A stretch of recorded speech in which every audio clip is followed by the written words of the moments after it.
Buenos días. Buenos días.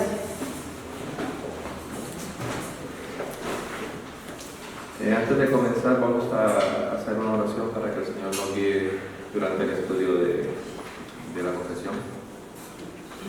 Señor Padre, gracias por permitir que estemos aquí. Te alabamos y te glorificamos. Te damos gracias por la lluvia, Señor. Sabemos que la necesitamos también, Señor. Padre, te pedimos también que estés con nosotros en esta mañana, guiándonos por tu Santo Espíritu al entendimiento de tu palabra y al estudio, Señor, de la confesión de fe bautista, Señor. Pedimos que abra nuestro entendimiento, que entendamos que sobre todo tu palabra es la máxima autoridad, y pedirte, Señor, que en tu infinita misericordia guarde nuestros corazones y guarde nuestra mente, Señor, para entender, para aplicar y para llevar a cabo, Señor, lo que hoy aprendamos. Te lo pedimos todo en Cristo Jesús. Amén.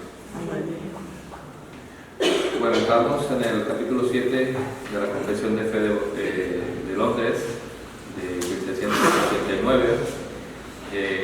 La semana pasada José dio el párrafo 1 y 2, a mí me toca el 3. Hacemos un repaso del párrafo 1 y 2. Voy a leerlo y luego pasamos al 3. Dice capítulo 7 del Pacto de Dios. Primero, la distancia entre Dios y la criatura es tan grande que aun cuando las criaturas racionales le deben obediencia como su creador, éstas nunca podrán haber logrado la recompensa de la vida, a no ser por alguna condescendencia voluntaria por parte de Dios, que a él le ha placido expresar en forma de pacto. 2. Además, habiéndose el hombre acarreado la maldición de la ley por su caída, agradó al Señor hacer un pacto de gracia, en el que gratuitamente ofrece a los pecadores vida y salvación por Jesucristo, requiriéndoles la fe en Él para que puedan ser salvos, y prometiendo dar su Espíritu Santo a todos. Luego, vamos a estudiar el párrafo 3, que dice así: este pacto se revela en el Evangelio, en primer lugar, a Adán en las promesas de salvación a través de la simiente de la mujer, y luego mediante pasos adicionales hasta completarse su plena revelación en el Nuevo Testamento, y tiene su fundamento en aquella transacción federal y eterna que hubo entre el Padre y el Hijo acerca de la redención de los escogidos. Y es únicamente a través de la gracia de este pacto, como todos los descendientes de Adán, del Adán caído, que son salvados, obtienen vida y bendita inmortalidad, siendo el hombre ahora totalmente incapaz de ser aceptado por Dios bajo aquellas condiciones en las que estuvo Adán en su estado de inocencia. Bien, ¿qué nos está diciendo aquí? Que Dios ha revelado su pacto eterno a través de diferentes, o sea, de manera progresiva. ¿Sí? Ha sido progresivo. Primero dice aquí que con Adán la promesa de salvación a través de la simiente de la mujer, cuya simiente es Cristo. Entonces veamos Génesis 3.15. Génesis 3.15 dice así: y pondré enemistad entre ti y la mujer, y entre tu simiente y la simiente suya. Esta te herirá en la cabeza y tú le herirás en el calcañar. Este es el primer indicio del pacto eterno. No es que haya varios pactos, hay uno solo que nosotros los clasificamos de diferentes maneras. De hecho, la Biblia de Scofield habla de pactos, menciona muchísimos pactos. Y la de Reilly, si no me equivoco, también habla de pactos y a veces contradictorios entre sí, como si no tuviesen nada que ver. Pero nosotros no creemos así. Nosotros creemos que hay un pacto eterno, un solo plan. No hay plan B, no hay plan C, hay el plan de Dios tal cual se va a llevar a cabo. O sea, no hay, ¿cómo vamos a explicarlo? No hay manera de torcer el plan de Dios. Ya está establecido pero Dios lo va revelando en la historia progresivamente. De hecho, si vemos aquí, el primer indicio de ese pacto está en Génesis 3:15. Esto es conocido como el protoevangelio. Sí, este versículo dice: este es el protoevangelio, lo que daba indicios del evangelio, de la buena nueva, ¿sí? Cuando Jesús aplastara a la serpiente. Entonces, en Génesis 3:15 dice: y pondré enemistad entre ti y la mujer, y entre tu simiente y la simiente suya. Esto te herirá en la cabeza y tú le herirás en el calcañar. Eso se le está diciendo a la serpiente. Luego vemos, esa es la primera parte, este pacto se revela en el Evangelio, en primer lugar, a Adán en la promesa de salvación a través de la simiente de la mujer. Vale. Y luego, mediante pasos adicionales, hasta completar su plena revelación en el Nuevo Testamento. Esto lo vemos en Hebreos 1:1, que dice: Dios, habiendo hablado en otros tiempos, en vez de parafrasearlo, vamos a leer. Hebreos 1:1. Voy a pedirle a los hermanos que en la medida que veamos, vamos buscando los versículos. Aquí está, Hebreos 1:1. Dios, habiendo hablado muchas veces y de muchas maneras en otros tiempos a los padres por los profetas, en estos postreros días nos ha hablado por el Hijo, que constituyó heredero de todo, porque Él mismo hizo el universo. Esta segunda parte nos muestra, este versículo nos muestra que lo que está refiriéndose en la confesión, en esta segunda parte. Los pasos adicionales. ¿Cuáles son esos pasos adicionales? Que Dios habló muchas veces y de muchas maneras a los padres por los profetas. O sea, que Dios iba revelando progresivamente su voluntad, el pacto que Él había establecido eternamente, desde la eternidad hacia la eternidad, y lo fue revelando a sus criaturas. Dice: muchas veces y de muchas maneras en otros tiempos, a los padres por los profetas. Y luego dice: y tiene su fundamento en aquella transacción federal y eterna que hubo entre el Padre y el Hijo acerca de la redención de los escogidos. A ver, aquí está hablando de un tema, habla de lo federal. ¿Sí? ¿Qué quiere decir cuando habla de federal? Que Dios delega. O sea, tiene un representante. Pone un representante en nombre de, como Adán fue el representante de todos los hombres, ¿sí? Cristo nos representará luego como el segundo Adán. O sea, no voy a entrar en esto, pero cuando habla de federal quiere decir que Adán fue nuestro mejor representante. Ninguno de nosotros, de los que estamos aquí, pudo haber representado mejor a la raza humana que Adán.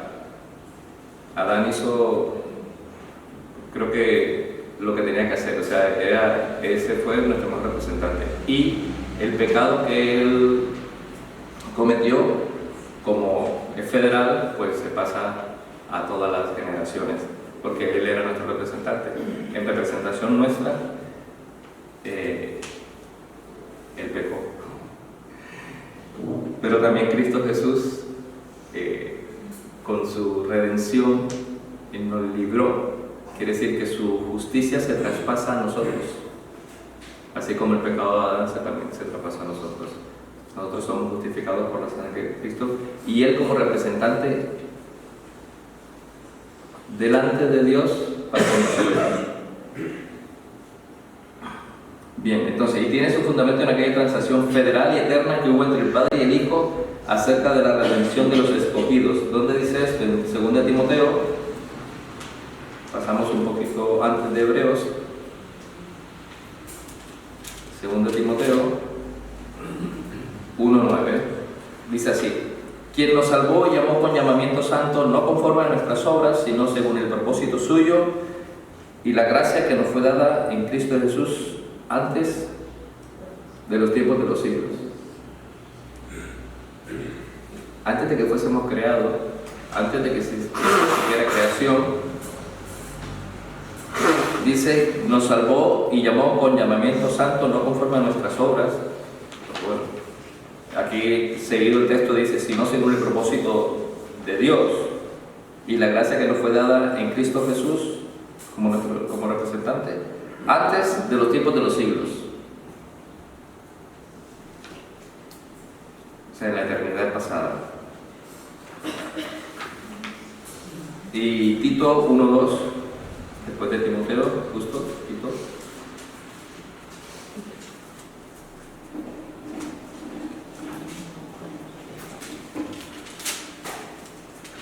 Tito 1, versículo 2.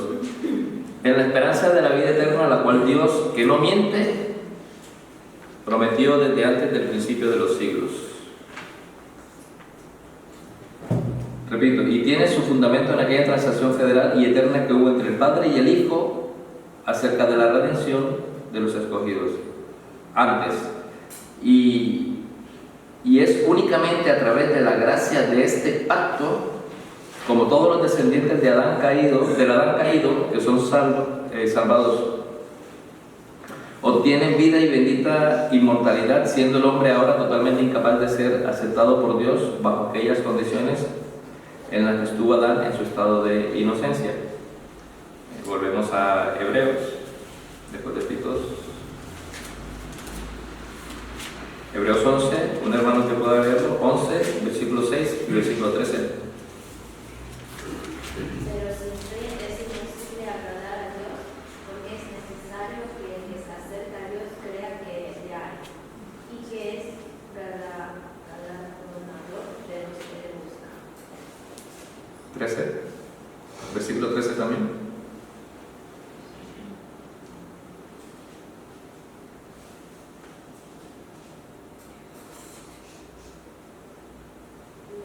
Conforme a la fe murieron todos estos sin haber recibido lo prometido, sino mirándolo de lejos y creyéndolo, saludándolo y confesando que eran extranjeros y peregrinos sobre la tierra. Amén. Y luego Romanos 4:12.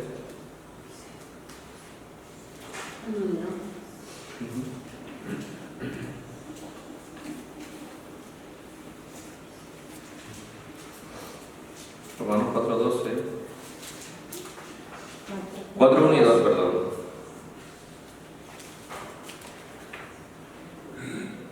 ¿Qué pues diremos que halló a Abraham, nuestro padre, según la carne?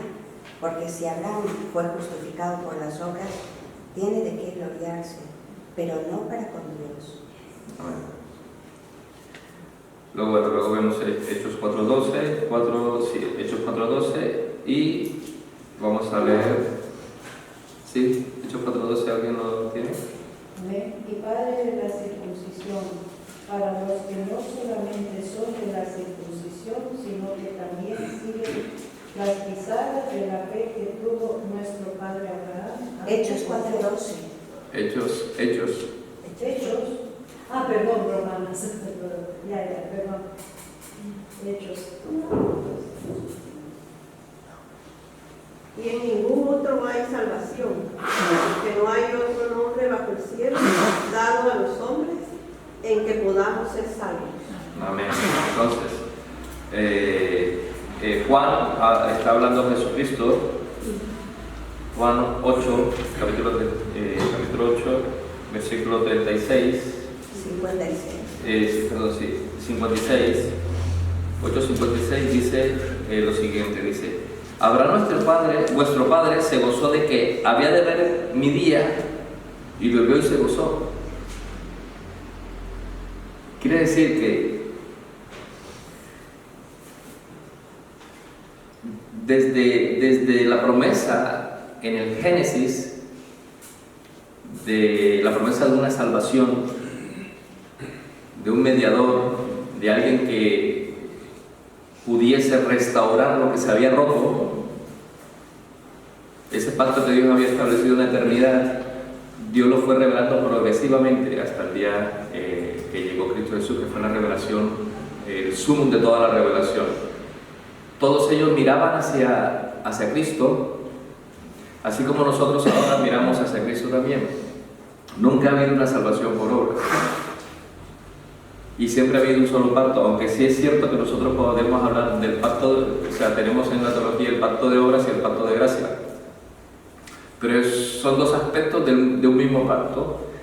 El Antiguo Testamento muestra que habían ciertos rituales, ciertas cosas, y en el Nuevo Testamento también tenemos nuestros rituales. Tenemos la Cena del Señor, el bautismo, y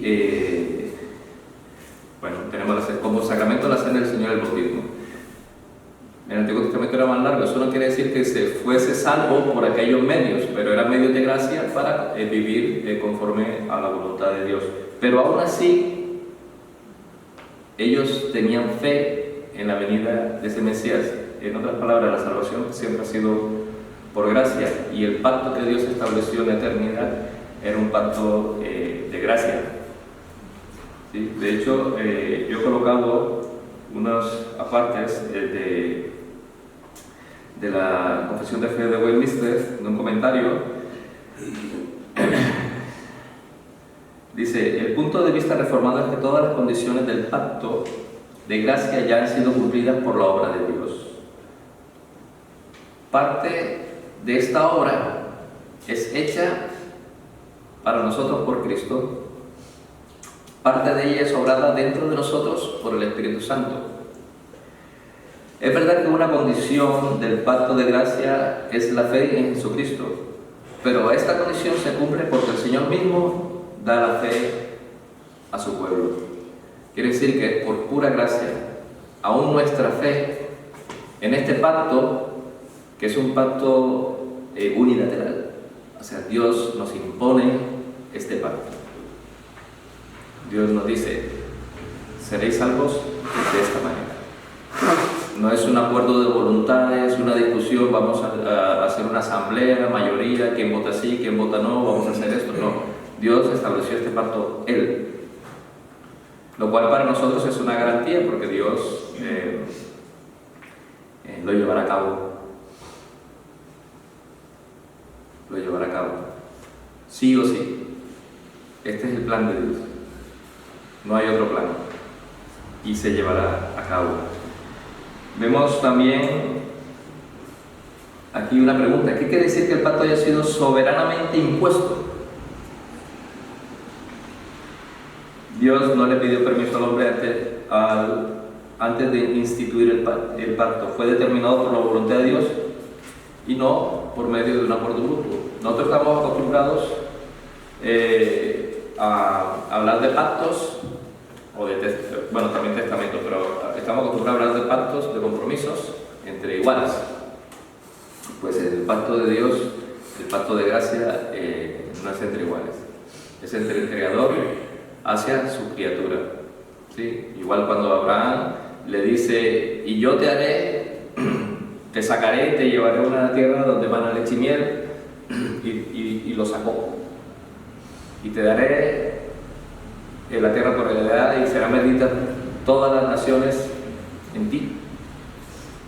Aquí no vemos que Abraham dice: bueno, vamos a negociar, yo me voy, pero no. Lo saca, se lo lleva y le dice: te daré todas las naciones. O sea, Dios le está diciendo a Abraham, es uno de los aspectos de este pacto, es uno de los aspectos progresivos en lo que Dios se revela acerca del pacto.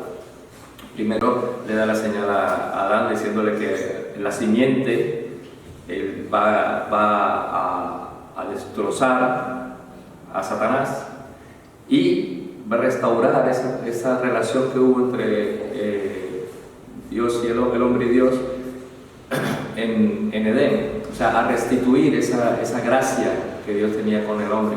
Luego, en otras partes de la Biblia, vemos que Dios va mostrando partes de ese pacto.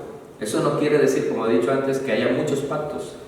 Simplemente la manera como Dios revela este pacto.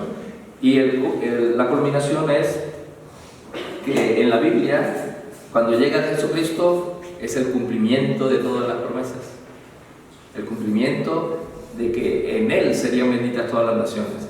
El cumplimiento de que a través de Él serían salvos todas las de todas las tribus de la tierra, de todas partes, de toda lengua, de toda raza, vendrían y adorarían al Señor. Entonces, Cristo es la culminación, es el pacto. Nosotros lo vemos de dos maneras. Nosotros vemos el Antiguo Pacto, el Antiguo Testamento, y el Nuevo Pacto, que es el Nuevo Testamento. Pero esto no quiere decir que sean dos, son dos aspectos diferenciados del mismo pacto. Uno aparentemente se ve como por obras y el otro por gracia, pero ambos son por gracia. De hecho, los versículos que hemos tocado anteriormente muestran que ellos esperaban, creyeron, ellos esperaban. Abraham vio y se gozó de ver venir. Entonces, yo he colocado, creo que también, no sé, es que como tengo una hoja diferente, después coloca, este pacto era administrado de un modo diferente en el tiempo de la ley que en el tiempo del Evangelio. Bajo la ley se ministraban por promesa, profecía, sacrificio, la circuncisión, el cordero pascual y otros tipos de ordenanzas entregados al pueblo judío. Y todos señalaban al Cristo que había de venir. Y segundo, y eran suficientemente eficaces en aquel tiempo por la operación del Espíritu Santo. O sea, eran igualmente eficaces en aquel tiempo del Antiguo Testamento por la operación del Espíritu Santo, para instruir y edificar a los elegidos en fe en el Mesías prometido, porque tenían plena remisión de pecado y salvación eterna. A este pacto le llamamos el Antiguo Testamento. Vamos a ver, aquí hay unos párrafos. El 1 dice 2 Corintios 3, 6 al 9. 2 Corintios 3, del 6 al 9.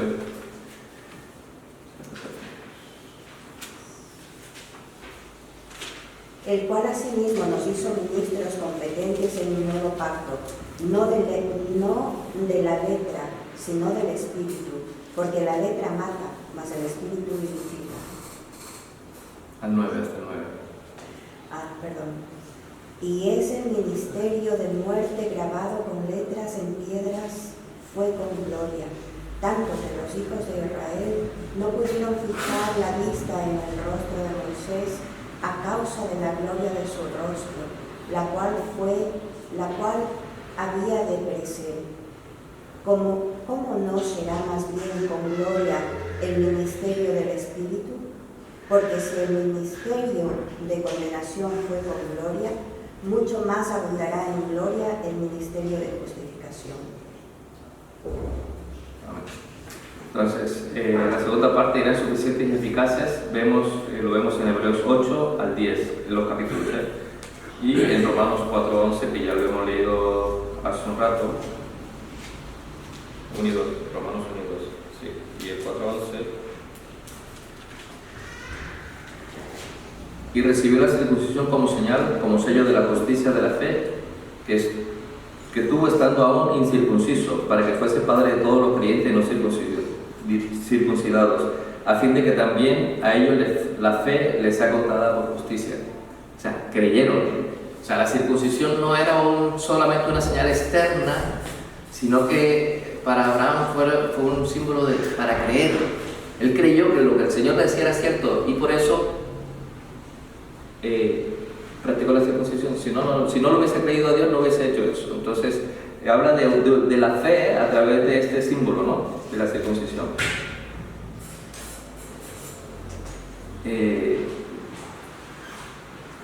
Esto es el Antiguo Testamento. Esta es la primera parte de este pacto, el conocido como Antiguo Testamento. Y el Nuevo Pacto, Nuevo Testamento o Pacto Renovado, es conocido como el Pacto de Gracia. Tanto el Antiguo como el Nuevo Testamento, aunque nosotros estamos al uso de utilizar solamente el Pacto de Gracia cuando nos referimos al Nuevo Testamento, no es menos cierto que el Antiguo Testamento también forma parte de ese mismo pacto que Dios estableció en la eternidad, en el consejo de su divinidad, Padre, Hijo y Espíritu Santo, que fue aplicado, fue revelado progresivamente desde Génesis hasta que vino Cristo y tuvo su clímax exactamente en la muerte y resurrección de Cristo Jesús. Todo el cumplimiento de ese pacto era llevar a los escogidos a la eternidad, salvar a los que Dios había escogido desde antes de la fundación del mundo, que iban a pasar por un proceso, iban a pecar, iban a hacer todo lo que iban a hacer, pero Dios decidió escoger a algunos para salvarlos y pasar la eternidad con ellos, darle vida eterna. Este pacto no ha variado desde la eternidad. Entonces, tanto el Antiguo como el Nuevo Testamento forman parte del único pacto de Dios. Entonces, dice aquí, esta sección de la confesión nos enseña que la palabra testamento es un término bíblico para referirse al pacto de gracia, que el pacto de gracia ha sido igual en su sustancia durante todas las edades. Es igual en su sustancia, o sea, la esencia del pacto es el mismo en todas las edades, desde Génesis hasta Apocalipsis. Que el pacto de gracia ha sido administrado de formas distintas, sin alterar su esencia. O sea, de forma distinta en el Antiguo Testamento con los rituales y esto, y en el Nuevo Testamento con la cena y el bautismo. Bueno, y nuestra confesión enseña la unidad absoluta del único pacto de gracia por el cual, desde la caída, Dios ha tratado en forma única a los pecadores, aunque se reconoce que ha habido una variación en la forma de administrar este pacto. Y hasta ahí el punto 3 de la confesión de fe de Londres.